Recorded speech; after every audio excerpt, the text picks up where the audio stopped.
Bienvenue. Aujourd'hui, on se penche sur une idée assez folle, presque de la science-fiction, une entreprise qui vaut 1 milliard de dollars, une licorne quoi, mais dirigée par une seule et unique personne. Est-ce que l'intelligence artificielle rend ça vraiment possible? C'est une question qui agite pas mal le milieu de la tech en ce moment.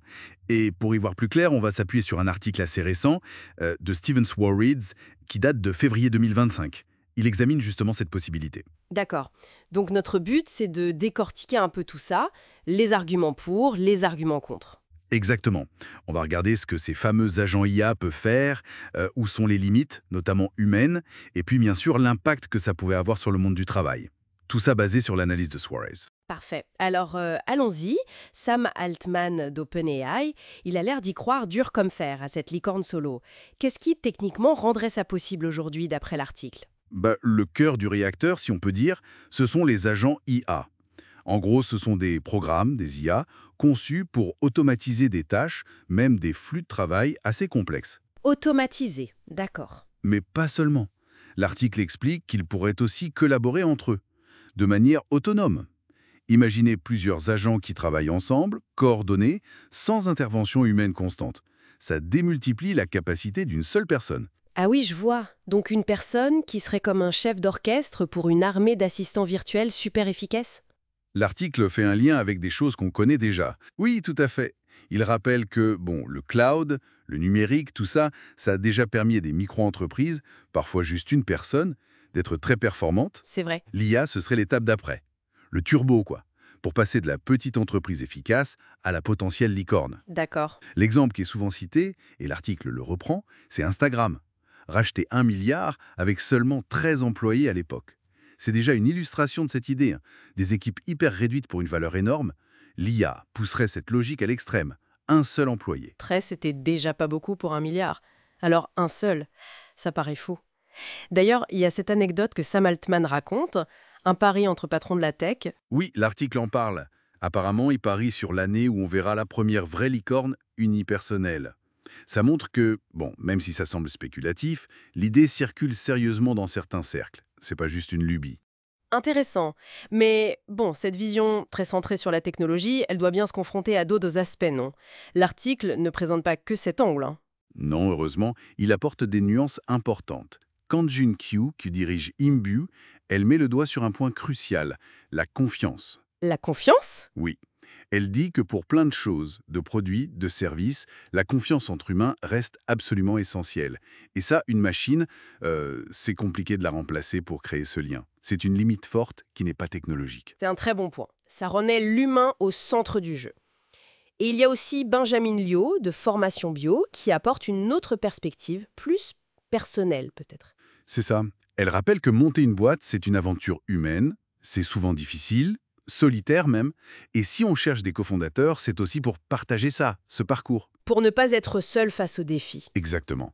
Sa citation est assez parlante, l'article la reprend. Les entreprises sont toujours lancées par des humains. Je pense qu'on voudra des gens avec qui partager le voyage. C'est simple, mais ça dit beaucoup. Donc, on voit bien la tension là. D'un côté, la puissance de l'IA qui ouvre des possibilités techniques inédites pour un individu. Et de l'autre, ses besoins très humains, la confiance, le partage, la collaboration, que soulignent Kiu et Liu. La techno avance, mais nous, on reste des humains. C'est tout à fait ça. La conclusion logique, c'est que même si c'est techniquement faisable, cette licorne solo restera sans doute une exception. Rare, justement à cause de ces facteurs humains relationnels.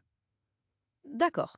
Mais même si on ne voit pas des licornes solo partout demain matin, l'article insiste quand même sur le fait que l'IA va tout changer dans le monde du travail en fait. À ça, oui. Sur ce point, il y a un consensus assez large.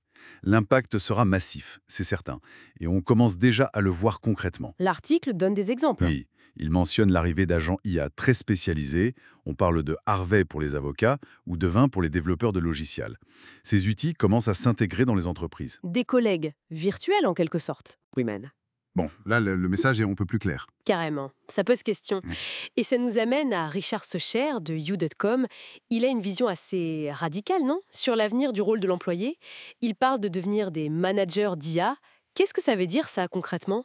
L'idée de Sochar, c'est que notre travail va de plus en plus consister à piloter des IA, les superviser, les guider, collaborer avec elles pour atteindre des objectifs. Moins faire les choses nous-mêmes et plus manager l'IA qui fait. D'accord. Donc on serait moins exécutant et plus stratège ou superviseur de l'IA. C'est ça. Et il pense que c'est là le changement le plus fondamental. Plus encore que pour les PDG qui devront gérer à la fois des humains et de l'IA, chaque employé deviendrait lui-même un manager d'IA. C'est une refonte complète de ce que signifie travailler. Mais ça doit susciter des inquiétudes. L'article mentionne des discussions à Davos. Oui, tout à fait. La grosse inquiétude qui ressort, c'est la vitesse. Le rythme des progrès de l'IA est tellement rapide. Est-ce qu'on va réussir à s'adapter, individuellement et collectivement?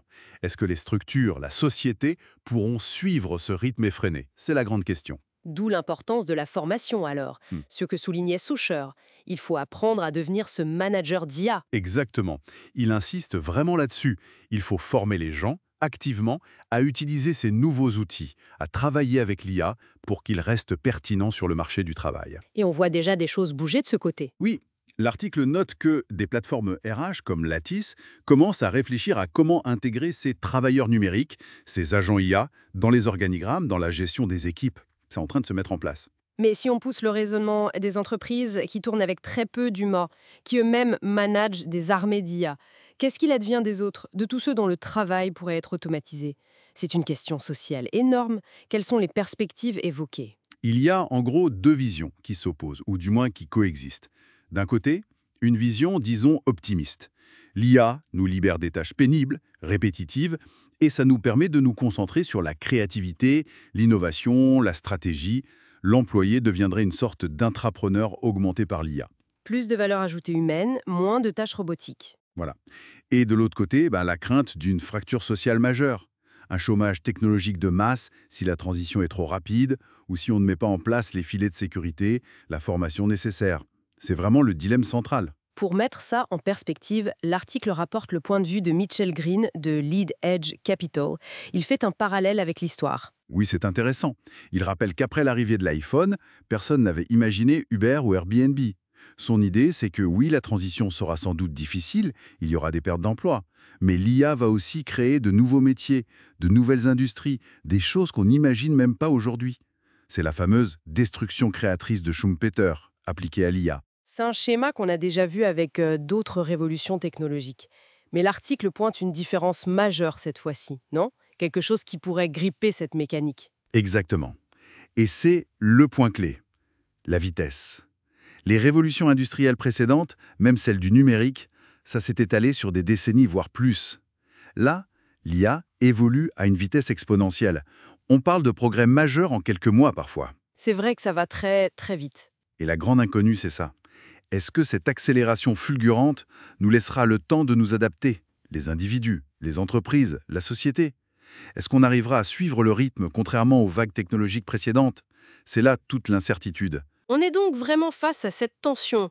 Une technologie au potentiel incroyable avec des promesses enthousiasmantes, mais dans la rapidité de développement pose des défis d'adaptation peut-être sans précédent. Vertigineux comme on disait au début. C'est ça. Pour résumer, cette idée de licorne unipersonnelle, c'est un symbole fort du potentiel de l'IA. C'est fascinant. Mais ça nous rappelle aussi que les besoins humains de confiance, de collaboration, ils persistent. Et au-delà de ce cas extrême, qui restera sans doute rare, la vraie transformation, celle qui nous concerne tous, c'est celle du travail lui-même. Avec l'IA qui devient un partenaire, un outil avancé, et nous qui devons apprendre à manager cette intelligence. Tout à fait. Ce qui amène peut-être à reformuler la question pour l'avenir. C'est moins est-ce qu'une personne peut diriger une licorne que comment nos entreprises, nos organisations vont-elles changer quand chaque employé, chaque collaborateur devient potentiellement un pilote pour ses propres ressources IA. C'est une excellente piste pour conclure. Si chaque personne dans une équipe gère ses propres agents IA, est-ce que ça ne pourrait pas ouvrir la voie à de toutes nouvelles formes de collaboration, de création de valeur, pas juste au niveau de l'individu seul, mais dans l'interaction entre ces nouvelles unités hybrides humain-IA? Ça pourrait peut-être redéfinir la structure même des entreprises, bien au-delà de la simple question du nombre d'employés humains. C'est une réflexion qui découle logiquement de tout ce qu'on a vu.